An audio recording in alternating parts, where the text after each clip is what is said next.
नमस्कार दोस्तों, हमारी आज की कहानी है स्वार्थ का रिश्ता। शाम का समय था। कमला जी ने कुछ सामान लाने के लिए जैसे ही बहू के पर्स से पैसे निकालने के लिए चेन खोली, उनकी आंखें फटी की फटी रह गईं। आखिर ऐसा क्या देखा उन्होंने अपनी बहू के पर्स में? चलिए जानते हैं आगे की इस कहानी में। आज सावन के महीने का पहला सोमवार था, इसलिए कमला जी सुबह जल्दी उठकर भगवान भोलेनाथ के मंदिर जाने की तैयारी में लगी हुई थी। उनकी खटर पटर की आवाज़ सुनकर उनकी बहू चिड़चिड़ा रही थी। यह देखो बुढ़िया को, सुबह सुबह मेरी नींद खराब कर देती है। खुद तो बुढ़ापे में नींद आती नहीं और मुझे भी चैन से सोने नहीं देती। पूरी रात खांसती रहती है, मनहूस कहीं की। थोड़ी देर बाद कमला जी के कानों में अपनी बहू की आवाज़ सुनाई पड़ती है। कमला, ओ कमला, मेरा टिफ़िन तैयार हुआ या नहीं? नीलम ने बैग कंधे पर टांगकर कमरे से बाहर निकलते हुए अपनी सास कमला को आवाज़ लगाते हुए पूछा। हाँ बहू, तुम्हारा डब्बा तैयार है, कमला जी ने उत्तर दिया। नीलम किचन में गई और अपनी सास द्वारा दिए गए टिफ़िन को खोलकर देखा तो मुंह पिचकाते हुए बोली, अरे यह क्या बुढ़िया, तूने परसों ही तो टिफ़िन में आलू के पराठे दिए थे, आज फिर वही बना दिए। तुझे कितनी बार कहा है, रोज रोज एक ही चीज़ मत दिया कर। रोज एक जैसा खाना खाकर मैं बोर हो जाती हूँ। कमला जी सहमी सी चुपचाप खड़ी रही और बहू नीलम बड़बड़ाती हुई किचन से बाहर निकल गई। अपनी घड़ी में समय देखते हुए नीलम ने फिर से कमला जी को आवाज़ लगाई और कहा, बुढ़िया, पिंकी को फटाफट नाश्ता करवाना, वरना तेरी वजह से आज फिर से स्कूल बस छूट जाएगी। नीलम उसी स्कूल में अध्यापिका थी जिसमें पिंकी पढ़ती थी। पोती पिंकी और बहू के स्कूल जाने के बाद कमला जी ने नाश्ता किया और किचन समेटने में लग गईं। सारा घर का काम करने के बाद वह थक कर चूर हो चुकी थी, इसलिए उनकी आंख लग गई। आँख खुली तो पिंकी और नीलम के स्कूल से वापस आने का समय हो चुका था। हिम्मत करके उठी और दोनों के आने से पहले गर्मा गर्म रोटियां बनाकर दोनों के लिए थाली लगा दी। उनकी पोती पिंकी उनके हाथ से ही खाना खाया करती थी। नीलम भी खाना खाने के बाद यह कहते हुए कि शाम को उसने अपनी सहेली रानी को खाने पर बुलाया है तो खाने में कुछ अच्छा बना देना, बोलकर अपने कमरे में आराम करने चली गई। कमला जी ने काफ़ी पहले से रात के खाने की तैयारी शुरू कर दी और बहू के कहे अनुसार अच्छे से अच्छे पकवान बना कर दिए। घर का सारा काम निपटा कर कमला जी हटी ही थी कि बहू ने उनके हाथ में अपने कपड़े और पिंकी की स्कूल यूनिफॉर्म इस्त्री करने के लिए थमा दी। ऐसा नहीं था कि कमला जी अपनी बहू से प्यार नहीं करती थी, वह तो नीलम को बहू नहीं बल्कि बेटी मानकर बड़े अरमानों से घर में लाई थी। वह खुशी खुशी बहू के सारे काम अपने हाथों से कर दिया करती थी, परंतु जब से नीलम का रवैया उनके प्रति बदला और नीलम ने उनको बात बात पर अपमानित करना शुरू किया, तब से उनका दिल कुछ टूट सा गया था। देखते ही देखते बहू का रवैया अब ज़्यादा बदतर हो गया था। अब जब देखो तब नीलम फ़ोन पर ही व्यस्त रहा करती थी। मुझे ना जाने क्यों आभास होता था कि फ़ोन के दूसरी तरफ बात करने वाला व्यक्ति मेरा बेटा तो नहीं है, क्योंकि एक तो दिन में वह व्यस्त रहता था और जब भी फ़ोन करता था तो सबसे पहले मुझसे बात करता, फिर पिंकी और फिर नीलम से। उसके कमरे का दरवाज़ा भी अब काफ़ी समय तक बंद रहने लगा था। एक दिन जब फ़ोन पर बात करते उसको काफ़ी समय हो गया तो हिम्मत करके मैंने उससे बड़े ही प्यार भरे लहजे में पूछा, बेटा किसका फ़ोन है? वारी बुढ़िया, तू तो बड़ी नज़र रखने लगी है मुझ पर। मैं चाहे जिससे भी बात करूं, तुझे इससे क्या लेना देना? मैं बता दे रही हूँ बुढ़िया, अपने काम से काम रख। मेरी किसी मामले में अड़ने की तुझे ज़रूरत नहीं है, समझी? वरना मुझसे बुरा कोई नहीं होगा। नीलम ने तिड़कते हुए जवाब दिया तो कमला जी सहम कर रह गईं। बुढ़िया, ओ बुढ़िया, मेरे बैग में से 200 रुपये लेती जा। शाम को मंदिर से आते समय मेरे लिए गोलगप्पे और रस मलाई लेती आना। नीलम ने सास को ऑर्डर देते हुए कहा। ठीक है बहू, कमला जी ने उत्तर दिया। वह नीलम के कमरे से बैग से पैसे लेने गई। जैसे ही बैग की चैन खोली, उनकी आंखें फटी की फटी रह गईं। नीलम के बैग में सिगरेट का पैकेट था। कमला जी ने पैसे लेकर चैन बंद कर दी और मंदिर जाने के लिए निकल पड़ी, परंतु उनका ध्यान अभी भी उस सिगरेट के पैकेट पर ही अटका हुआ था। उनके अनुमान के अनुसार या तो नीलम छुप छुप कर सिगरेट पीती थी, या तो फोन के दूसरी तरफ जिस व्यक्ति से नीलम दिन भर बातों में व्यस्त रहा करती थी, यह उसका पैकेट हो सकता था। परंतु बिना सत्य जाने उन्होंने किसी भी निष्कर्ष पर पहुंचना उचित न समझा।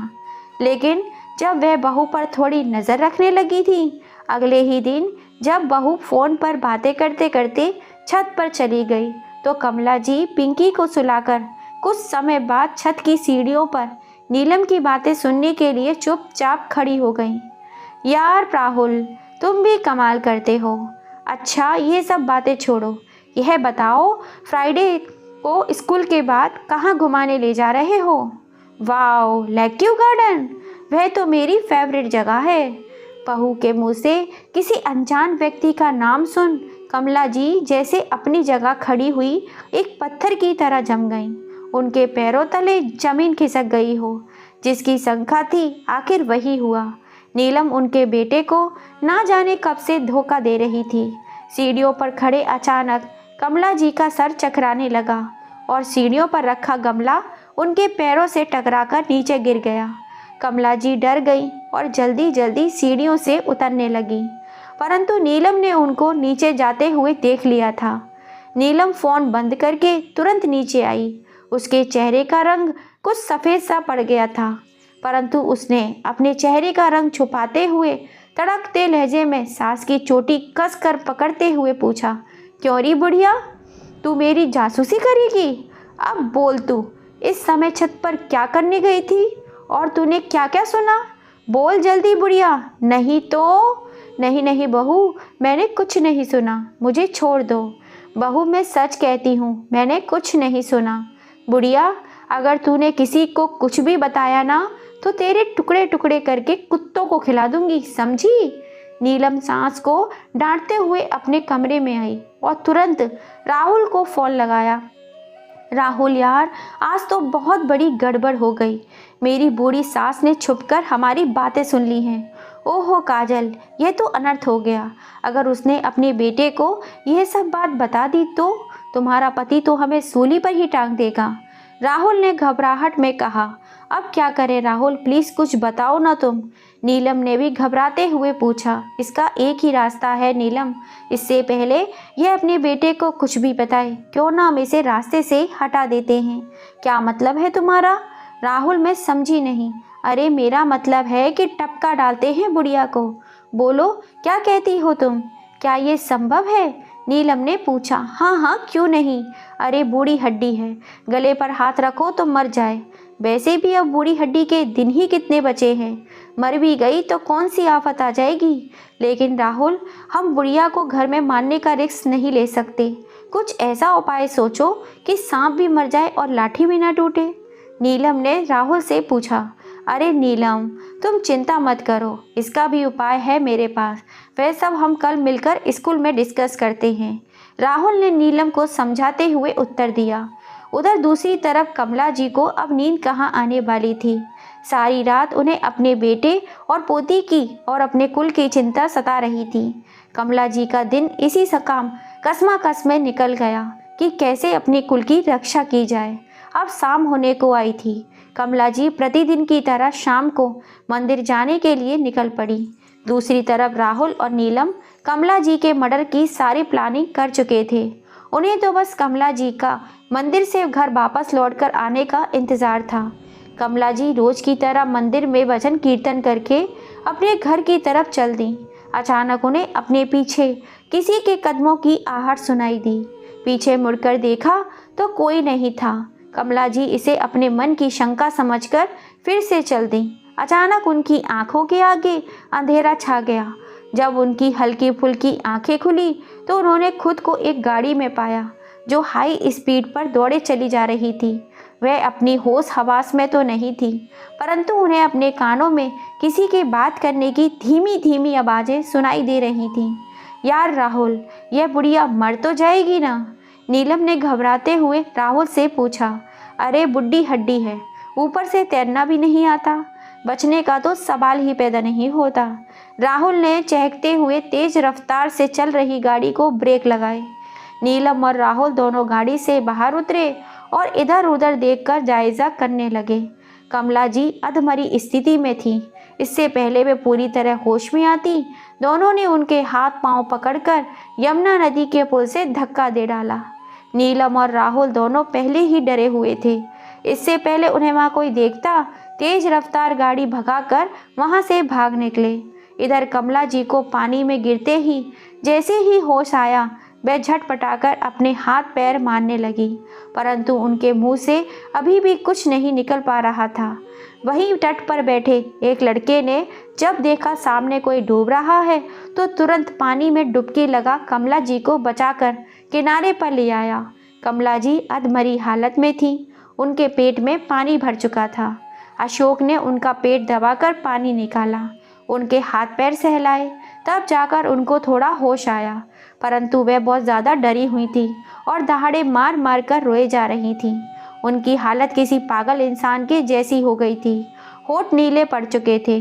डरी सहमी कमला जी का शरीर थर थर काँप रहा था। उनको सांस लेने में भी कठिनाई हो रही थी। अशोक लगातार उनको सहलाए जा रहा था और उनको चुप कराने की कोशिश कर रहा था। अशोक ने जैसे ही कमला जी से पूछा, माँ जी आप नदी में कैसे गिर गई? कमला जी फिर से बदहवास सी होने लगी। अशोक बिना कुछ कमला जी से पूछे उन्हें फटाफट अपने घर ले आया और घर लाकर बेड पर लिटाया। लगातार उनके हाथ पांव सहलाता रहा। कमला जी ने आंखें खोली तो अशोक ने फिर से उनसे पूछा, माँ जी क्या आप ठीक हैं? उनके तो जैसे होश ही उड़ गए थे। पूरा शरीर थर थर काँप रहा था। वह कुछ भी बोलने की स्थिति में नहीं थी। माँ जी सबसे पहले आप ये गीले कपड़े उतार दीजिए, तब तक मैं आपके लिए गर्मा गर्म चाय बनाकर लाता हूँ। अशोक ने अपनी माँ की साड़ी कमला जी को देते हुए कहा। अशोक इस घर में अकेला रहता था। उसके माता पिता की मृत्यु हो चुकी थी। अब वह घर पर ही बच्चों को होम ट्यूशन दिया करता था, जिससे उसकी अच्छी खासी इनकम हो जाया करती थी।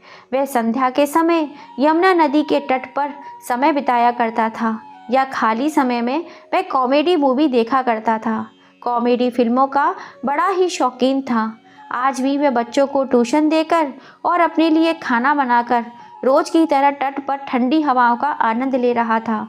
माँ जी अब आप कैसा महसूस कर रही हैं? क्या मैं डॉक्टर को बुलाकर लाऊं?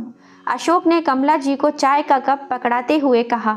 नहीं बेटा मैं ठीक हूँ, कमला जी ने धीमे से स्वर में सहमे हुए कहा। माँ जी आप कौन हैं और आप नदी में कैसे गिरी? अशोक ने आश्चर्यचकित होकर कमला जी से सवाल किया। इतना सुनते ही कमला जी फिर से फूट फूट कर रोने लगीं।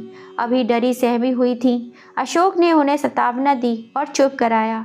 कहा, माँ जी आप रोइए मत, अभी आपको विश्राम की आवश्यकता है। आप थोड़ा सा खाना खा लीजिए और फिर आराम कीजिए, हम कल आराम से बात करेंगे। अशोक ने माँ जी को थोड़ा सा खाना खिलाया और सुला दिया। अगले दिन जब कमला जी उठी तो फिर से जोर जोर से रोने लगी। उनके दिल और दिमाग को जैसे सदमा सा लग गया था। अशोक ने उन्हें चुप कराकर नाश्ता कराया और कहा, अब डरिए मत माँ जी, आप मुझे बताइए क्या हुआ है, ताकि मैं आपकी कुछ मदद कर सकूं। माँ जी मैं आपके बेटे के समान हूँ, कृपया मुझे बेफिक्र होकर बताइए।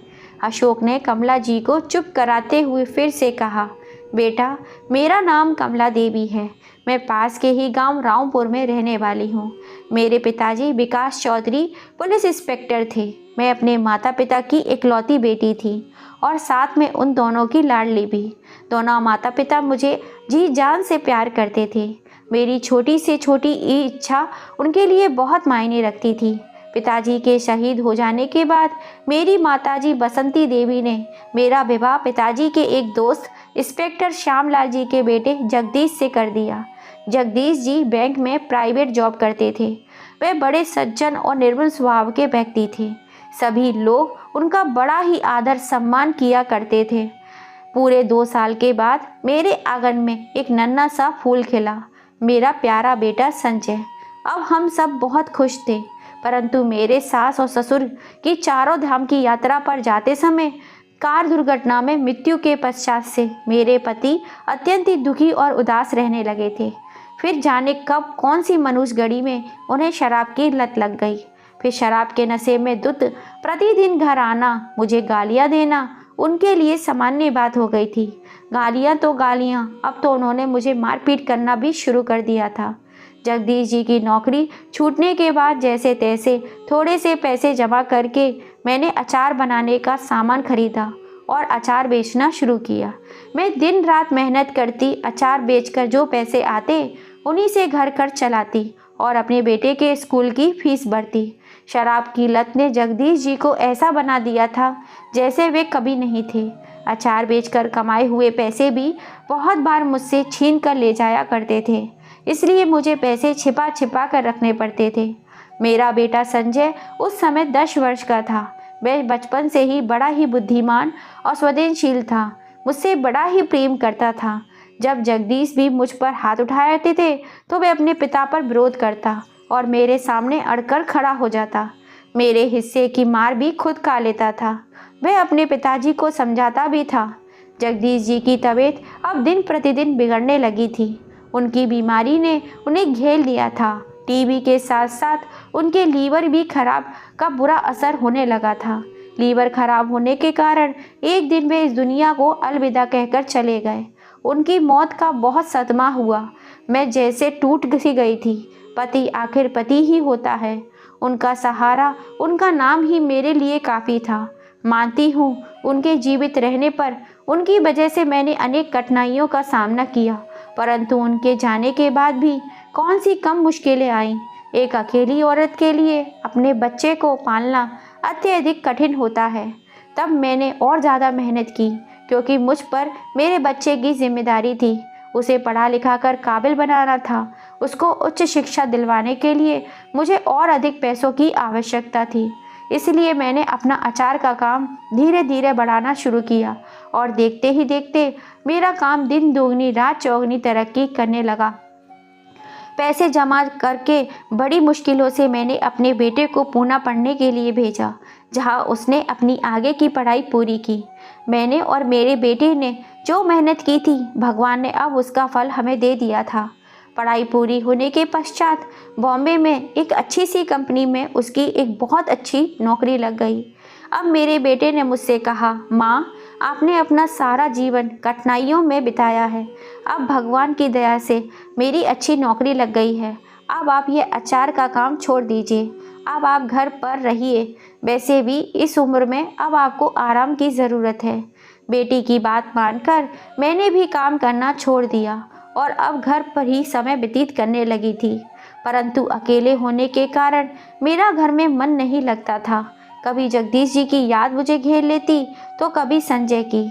इसलिए मैंने सोचा, अब संजय की शादी, अच्छी नौकरी तो लग गई है, अब हमारे घर की स्थिति भी सुधर चुकी है, क्यों ना संजय की शादी कर दी जाए। घर में बहू आएगी तो घर की कितनी रौनक हो जाएगी। फिर पोता पोती होंगे, घर में उनकी किलकारियाँ गूंज उठेंगी। यही सोचकर मैंने संजय के लिए लड़की देखना शुरू किया। काशी में मुझे नीलम नाम की लड़की संजय के लिए बहुत पसंद आ गई। लड़की बड़ी ही सुशील और संस्कारों वाली दिखाई पड़ रही थी और देखने में भी बहुत सुंदर थी। मुझे वह पहली नज़र में ही भाग गई। मैंने उसकी तस्वीर संजय को भेजकर उसकी मर्जी जाननी चाही, तो उसने यह कहकर हाँ कर दी, माँ, आपकी पसंद मेरी पसंद है, जैसा आपको सही लगे आप वैसा ही करिए। शादी की तिथि सुनिश्चित की गई। सब मुहूर्त देखकर संजय की शादी नीलम से संपन्न हो गई। संजय शादी के 1 हफ्ते तक घर पर ही रहा। बहू के आने से घर में बड़ी रौनक थी। मेरी खुशी का तो ठिकाना ही नहीं था। संजय नौकरी नहीं छोड़ सकता था, इसलिए उसको 1 हफ्ते बाद नौकरी की वजह से बॉम्बे के लिए निकलना पड़ा। उसके जाने से मन उदास हुआ, परंतु ये सोचकर कि अब तो घर में बहू आ गई है तो मन की उदासी कुछ कम होगी। शुरू में बहू का रवैया मेरे साथ ठीक था। सब कुछ कुशल मंगल चल रहा था। बहू अक्सर अपनी सहेली से मिलने जाया करती थी। उसकी सहेली रानी की शादी भी वहीं हुई थी। उसका ससुराल 2-3 गली छोड़कर ही था। वह एक स्कूल में पढ़ाया करती थी। कुछ समय बाद बहू ने भी उसी स्कूल में नौकरी करने की बात कही जिस स्कूल में उसकी सहेली रानी पढ़ाया करती थी।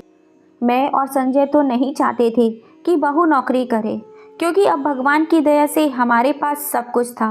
परंतु जब बहू ने ज़्यादा जिद की तो हमें मानना पड़ा।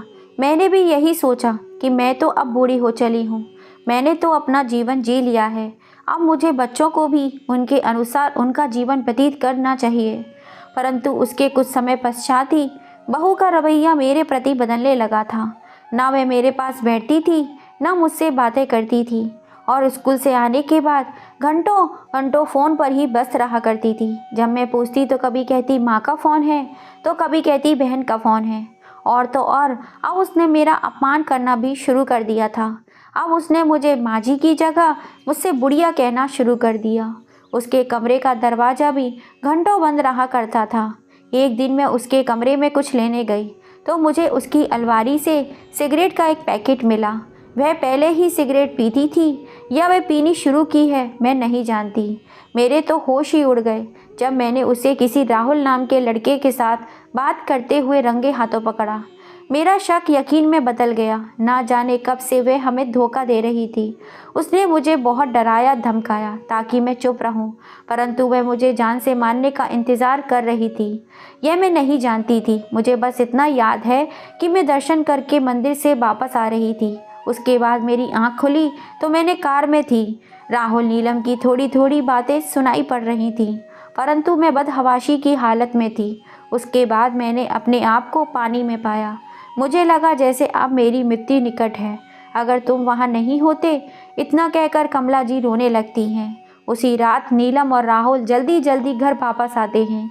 नीलम काफ़ी डरी हुई थी, परंतु राहुल उसे समझाता है और उसके पति संजय को फ़ोन करने के लिए कहता है। नीलम अपने डर पर काबू पाकर संजय को फ़ोन करती है और बोलती है, संजय, माँ जी मंदिर अभी तक नहीं आई हैं। मैं उनको देखने गई थी पर वो वहाँ नहीं हैं। पता नहीं माँ जी कहाँ चली गईं। कीर्तन खत्म होने के बाद घर के लिए निकली थी।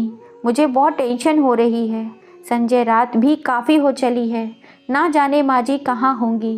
हे भगवान।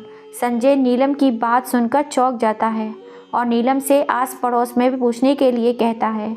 मैंने आस पड़ोस में सब जगह पूछ लिया और सब जगह ढूंढ लिया, परंतु मुझे कहीं नहीं मिली। नीलम ने संजय की बात का जवाब देते हुए कहा, संजय प्लीज़ तुम जल्दी घर आ जाओ, मुझे माँ जी की बड़ी चिंता सता रही है। अजीब अजीब शंकाएं मन में उभर रही हैं। नीलम ने कहा, नीलम तुम चिंता मत करो, मैं अभी घर के लिए निकल रहा हूँ। मेरे आने तक तुम घर में रहना और खिड़की दरवाजे सब बंद करना। कुछ भी पता लगते ही मुझे फ़ोन करना। अपना और पिंकी का भी ध्यान रखना।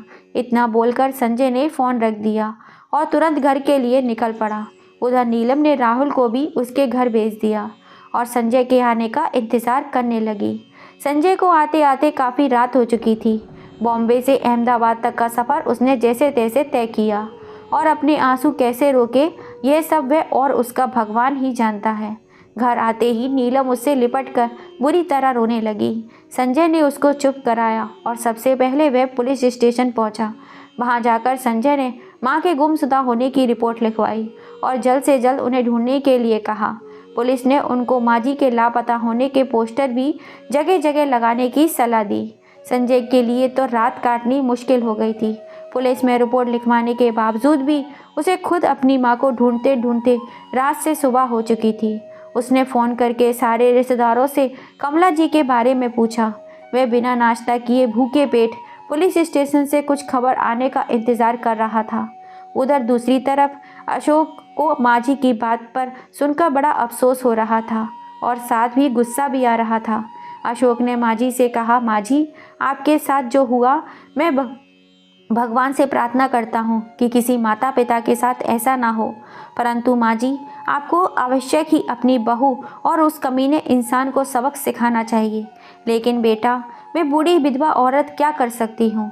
कमला जी ने अपनी आँखों से झलकते आंसुओं को रोक कर कहा, माँ जी, वही तो, आप एक नारी हैं। आप नहीं जानती कि आप में अपार शक्ति छुपी हुई है। आप वह नारी हैं जिसने जीवन की कठिनाइयों को मुंह तोड़ जवाब दिया है। आप वो नारी हैं माँ जी जिसने अपनी बहू पर ममता लुटाई। आप वो नारी हैं जो दुर्गा का रूप धारण करके ऐसी बहू को सबक सिखा सकती हैं। आप एक माँ हैं, और एक माँ, एक नारी जब अपनी पर आ जाए तो वह धरती अंबर हिलाकर रख देती है। फिर जरा सोचो माँ जी, ऐसे क्रूर लोगों को यदि समाज में यूं ही खुला छोड़ दिया जाए तो ना जाने आप जैसी कितनी माताएं, कितने माँ बाप ऐसी घिनौनी साजिशों का शिकार होते रहेंगे और वे मौत मरते रहेंगे। भगवान ने आपको ये दूसरा जन्म इसीलिए दिया है ताकि उन लोगों को उनके हिस्से का दंड देकर आप समाज का उद्धार कर सकें। और फिर आपका बेटा संजय, क्या आप उसे यूं ही मरने के लिए छोड़ देंगी ताकि जो हाल उन लोगों ने आपका किया वही आपके संजय और पिंकी का करें? फिर अशोक ने थोड़ा उदास होते हुए कहा, माँ जी, मेरे अपने सगे माँ बाप के बिना मैंने अपना जीवन कैसे काटा है यह मैं ही जानता हूँ, परंतु हर रिश्ता खून का नहीं होता। माँ जी, कुछ रिश्ते भगवान एहसासों के बिना बनाता है, जैसे एक ही रात में अब आपका और मेरा बन चुका है। आज मैं आपका बेटा हूँ और आप मेरी माँ। अशोक ने अपनी बात पूरी की। उसकी बात सुनकर कमला जी को जैसे डूबते को तिनके का सहारा मिल गया। उनके भीतर जैसे एक नई ऊर्जा का संचार हो उठा। बोलो बेटा, अब आगे क्या करना है? कमला जी ने पूछा। माँ जी, वह सब आप मुझ पर छोड़ दीजिए। बस जैसा मैं कहता हूँ आप करती जाओ। बस अब आप उठिए और त्रिशूल उठाइए और दुर्गा का रूप धारण कर लीजिए। अगले ही दिन अशोक बाजार जाकर ज़रूरत का कुछ सामान लेकर आता है। उनके आने वाले कुछ दिनों की प्लानिंग में लग जाता है और हफ्ते भर के लिए ट्यूशन के बच्चों की छुट्टी करके नीलम और राहुल से बदला लेने की सारी प्लानिंग करने लगता है। इधर सारी प्लानिंग करके अशोक और माजी अपनी बारी खेलने के लिए पूर्ण तैयार थे। उधर पुलिस कमला जी को ढूंढ ढूंढ कर थक चुकी थी, परंतु उनका कहीं नामो निशान तक न मिला। पुलिस ने कहा, हम उनकी तलाश जारी रखेंगे, जैसे ही कोई खबर मिलेगी आपको सूचित कर देंगे। अब संजय पुलिस की तरफ से कुछ अच्छी खबर मिलने का इंतज़ार करते करते 5 दिन बाद जॉब की वजह से आंखों में आंसू लिए वापस बॉम्बे लौट जाता है। इधर दूसरी तरफ सबसे पहले अशोक ने नीलम और राहुल के आने जाने की सारी जानकारी जमा की और आस पड़ोस के भी सारा जायजा कर लिया। अगले दिन रात को दीवार फांदकर अशोक राहुल के घर में गया। उसके घर में लाल रंग के पैरों के निशान बना डाले और इसी तरह कमला जी और अशोक ने अपनी पहली बारी खेली। राहुल रात में वॉशरूम जाने के लिए उठा तो उसने अपने आंगन में लाल पैरों के निशान, जो कि उल्टी दिशा में बने हुए थे, देखकर दंग रह गया। निशान देखकर मालूम पड़ता था कि कोई अंदर से बाहर की तरफ गया है। राहुल सोच में पड़ गया। अब रात भर उसे नींद कहाँ आने वाली थी। अगले दिन यह बात उसने नीलम को बताई तो वह जोर जोर से हंस पड़ी और बोली, राहुल डार्लिंग, कल रात तुमने कुछ ज़्यादा ही पी ली होगी। नहीं नीलम, मेरा महम नहीं है, राहुल ने कहा, परंतु नीलम उसको चुप करार दिया। नीलम को क्या खबर थी कि अगली बारी उसकी ही थी। रात में नीलम राहुल से बात करके सो गई। आधी रात में किसी की पायल की झनकार की आवाज़ से उसकी आँख खुली। कौन है? कौन है बाहर? नीलम ने अपने डर को छुपाते हुए पूछा। जैसे ही नीलम ने पूछा वह आवाज़ शांत हो गई। जैसे ही नीलम चुप हुई फिर पायल की झनकार की आवाज़ ज़ोर ज़ोर से आने लगी। अब तो नीलम डर के मारे थर थर काँपने लगी थी। उसने सबसे पहले राहुल को फ़ोन लगाया। राहुल ने फ़ोन नहीं उठाया तो फिर उसने संजय को फ़ोन लगाया तो संजय ने भी फ़ोन नहीं उठाया। डर के मारे वह पूरी रात जागती रही। सुबह जाकर उसकी आँख खुली, जिसके कारण ना तो वह खुद स्कूल जा पाई और ना ही पिंकी को भेज पाई। कुछ 10 बजे के आसपास राहुल के फ़ोन से उसकी आँख खुली। राहुल ने स्कूल ना आने का कारण पूछा तो उसने रात की घटना का वर्णन किया। अब तुम्हें पता चला कि मैं मजाक नहीं कर रहा था, राहुल ने नीलम की बात सुनकर कहा। फिर वह बोला कि तुम चिंता मत करो, हम कुछ करते हैं इस बारे में। स्कूल के बाद राहुल नीलम से मिलने उसके घर आया। नीलम, अगर तुम कहो तो आज रात मैं तुम्हारे पास रुक जाऊं? राहुल ने नीलम से पूछा। नहीं नहीं राहुल, ऐसा संभव नहीं है। पिंकी को इन सबसे दूर रखना चाहती हूँ। हाँ, परंतु अपना फ़ोन साउंड पे रखना। अगर कुछ भी ऐसा वैसा हुआ तो तुरंत तुमको आ जाना, नीलम ने राहुल से कहा। राहुल घर चला गया और आज रात फिर नीलम अकेली रह गई। नीलम डरते डरते सो गई, परंतु बाहर से कुछ गिरने की आवाज़ से अचानक उसकी आंख खुली। जैसे ही नीलम बेड से उठी और दरवाज़ा खोला तो किसी की काली परछाई नजर आई। बस फिर क्या था, वह दरवाज़ा बंद करके वापस अपने बिस्तर में घुसी। मिनट से पहले राहुल को फ़ोन लगाकर घर बुला लिया। राहुल, ये सब आखिर हो क्या रहा है? यही कहीं यह कमला की आत्मा तो नहीं? नीलम ने डरते हुए राहुल से पूछा। नहीं नहीं नीलम, ऐसा नहीं है, राहुल ने नीलम की बात काटते हुए कहा।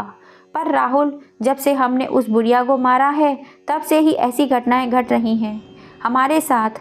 अभी दोनों बातों में व्यस्त थे कि अचानक लाइट चली गई, और अब लाइट वापस आई तो दोनों के डर के मारे आंखें फटी की फटी रह गईं।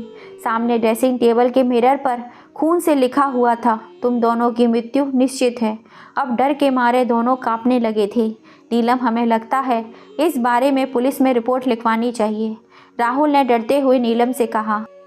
Rahul, are you mad? तुम्हारा दिमाग तो ठीक है ना? तुम भूल गई क्या? अभी कुछ दिन पहले ही हमने किसी का मर्डर किया है। पुलिस अभी तक बुढ़िया को ढूंढ रही है। ऊपर से अगर हम रिपोर्ट लिखवा देंगे तो पुलिस को सबसे पहले हम पर ही शक जाएगा, नीलम ने दांत भींचते हुए कहा। यार नीलम, सास में तुम्हारी थी, मेरी नहीं, राहुल ने भी चिढ़ते हुए जवाब दिया।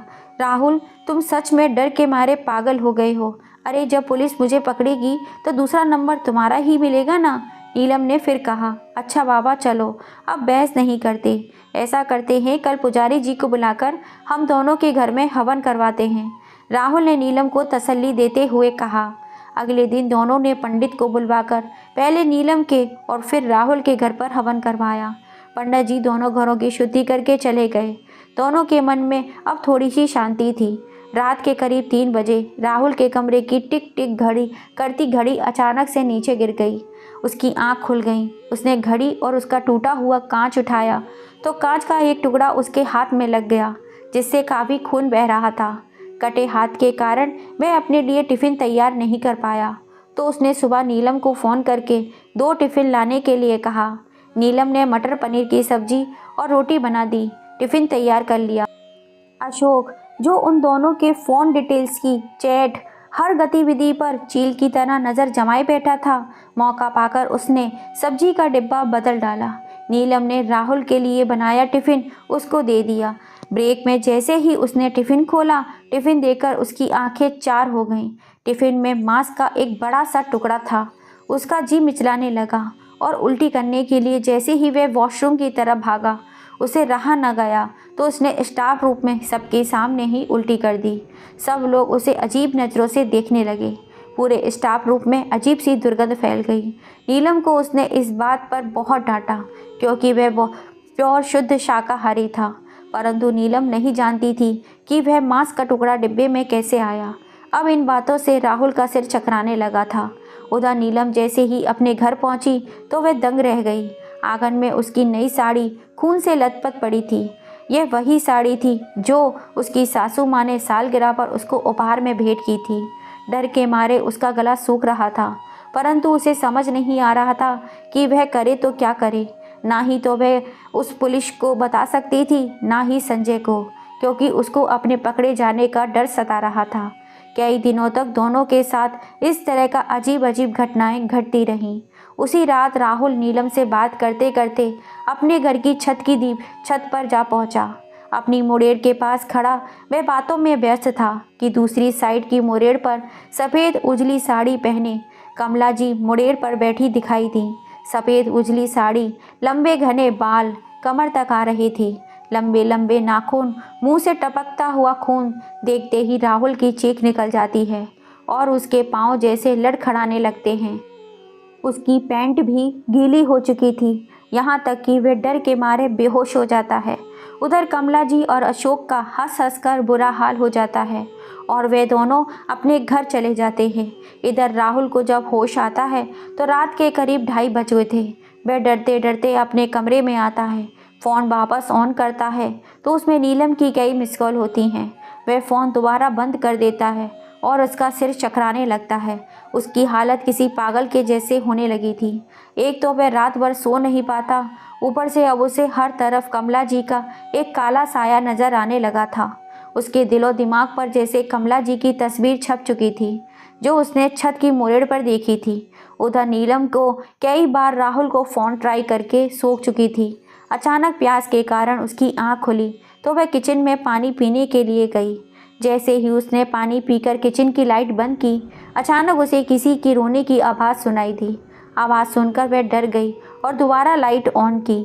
जैसे ही लाइट ऑन की, रोने की आवाज़ बंद हो गई। उसने फिर से लाइट ऑफ की और जैसे ही उसने किचन से बाहर निकलकर भागना चाहा, किचन का दरवाज़ा खट खट करके बंद हो गया। डर के मारे उसका पसीना छूटने लगा। जैसे ही वे पीछे मुड़ी, कमला जी उसके पीछे चाकू लेकर खड़ी थी। अंधेरे में अपनी बड़ी बड़ी आंखें नीलम को जैसे खाने को दौड़ रही थीं। उनके पूरे कपड़े गीले थे और चेहरे पर एक अजीब सी मुस्कान के साथ वह नीलम की ओर देखने के लिए बढ़ी। नीलम की तो जैसे सांसें ही रुक गई थी। उसकी जान गले तक आकर अटक गई थी। डर और दहशत ने उसे चारों तरफ से घेर लिया था। मुंह खोलकर अपनी सासू मां से माफ़ी मांगनी चाहिए, परंतु जवान मानो किसी ने फेविकॉल से चिपका दी हो। मुंह से एक शब्द नहीं निकल पाया। नीलम के हाथ पांव ठंडे पड़ चुके थे कि अचानक लाइट खुद ब खुद ऑन हो गई। अब किचन में कोई ना था। वे गिरते पड़ते अपने कमरे की तरफ दौड़ी। राहुल को फ़ोन लगाया, परंतु उसका फ़ोन ऑफ आ रहा था। हनुमान चालीसा का जाप करते करते जैसे तैसे रात बिताई और सुबह होते ही मंदिर जाकर पूजा करने और भगवान से अपने कुकर्मों की क्षमा मांगने का निश्चय किया। उधर राहुल डर के मारे पागलों की तरह जागता रहा। फ़ोन ऑफ करके घर के सभी खिड़की दरवाजे बंद करके उसने खुद को कमरे में बंद कर लिया था। अब सुबह के 5 बजने को आए थे। कहते हैं मनुष्य के अपने अच्छे और बुरे कर्मों का फल इसी जन्म में भुगतना पड़ता है। ठीक ऐसा ही कुछ राहुल के साथ हुआ। भगवान ने आज उसे उसी की बदहवाशी की हालत में लाकर छोड़ दिया, जिस बदहवाशी की हालत में उसने और नीलम ने मिलकर कमला जी को नदी में धक्का दिया मरने के लिए। उसका दिमाग जैसे ही घड़ी की सुई की तरह चलते चलते रुक जाने की भांति रुक गया। कोई आवाज़ थी जो उसको दिलो दिमाग को झंझोड़ रही थी। ना जाने उसे अचानक क्या हुआ। वह बैठा बैठा उठ खड़ा हुआ, कमरे का दरवाज़ा खोलकर निकला और उसका शरीर जैसे बर्फ़ की सिल्ली की तरह भांति ठंडा हो चुका था। घर का मेन दरवाज़ा खोल वह बाहर निकल गया और जो उसने चलना शुरू किया, बस नंगे पाँव भोर के इस अंधेरे में चलता ही जा रहा था। ना जाने कहाँ और क्यों, बस रॉबर्ट की भांति चलता ही जा रहा था। चलते चलते वह उसी नदी के पुल पे जा पहुंचा, जहां अभी कुछ समय पहले उसने कमला जी को अपने स्वार्थ के लिए फेंका था। वह नंगे पांव पुल पर खड़ा हुआ और सीधा नदी में छलांग लगा दी। इस तरह उसने उसके कुकर्मों का दंड मिला। उधर नीलम सुबह होते ही राहुल को फ़ोन पर फ़ोन लगाई जा रही थी, परंतु फ़ोन अभी भी स्विच ऑफ आ रहा था। पिंकी को अकेला छोड़कर राहुल के घर जाकर देखना उसने आवश्यक न समझा, और यह सोचकर कि हो सकता है राहुल अभी रात भर मेरी तरह सो ना पाया हो, इसलिए देर तक सो रहा हो, उसके फ़ोन की बैटरी डेड हो गई हो, वह राहुल के फ़ोन का इंतज़ार करने लगी।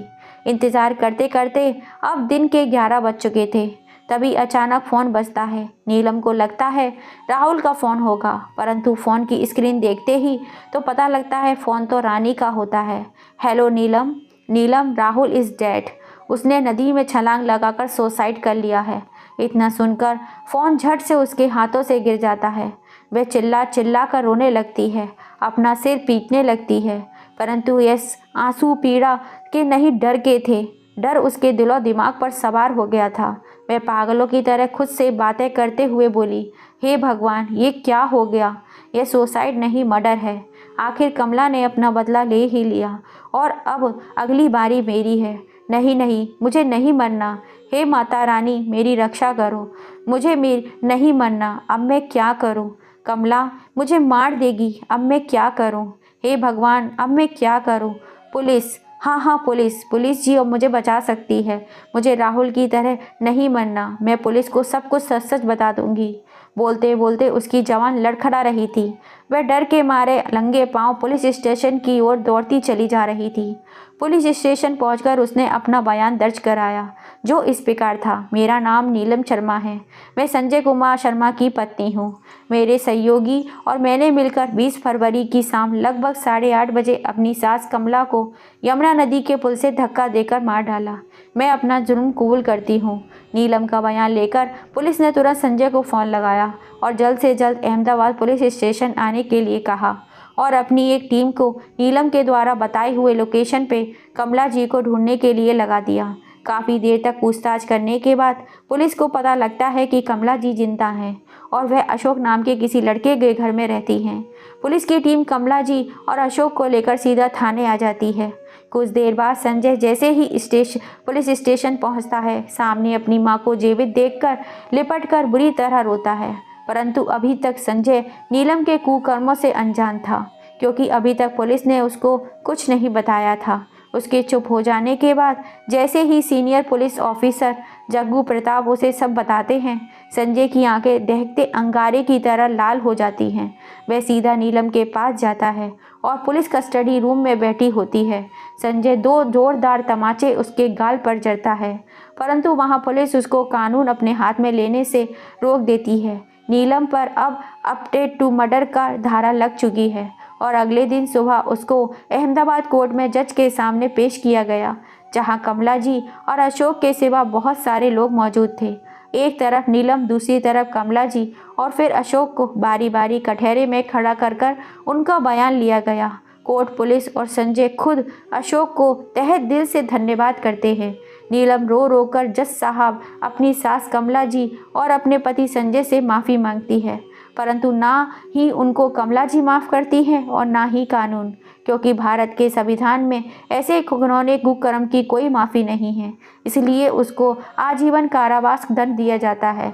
अब कमला जी और उनकी पोती पिंकी और बेटा संजय एक साथ मिलकर खुशी खुशी अपना जीवन व्यतीत करने लगते हैं। पिंकी को कमला जी ने इतना प्यार दिया कि उसे कभी माँ की कमी महसूस ही नहीं होने दी। तो दोस्तों, कमला जी ने अपनी बहू और राहुल को सबक सिखाने के लिए जो रास्ता अपनाया, क्या वह सही था या गलत? अपनी राय हमें कमेंट करके ज़रूर बताइएगा। और आप हमारी कहानी कहाँ से देख रहे हैं, प्लीज़ कमेंट करके ज़रूर बताइएगा। और अब तक लाइक एंड सब्सक्राइब नहीं किया है तो जल्दी से कर लीजिए। फिर मिलेंगे।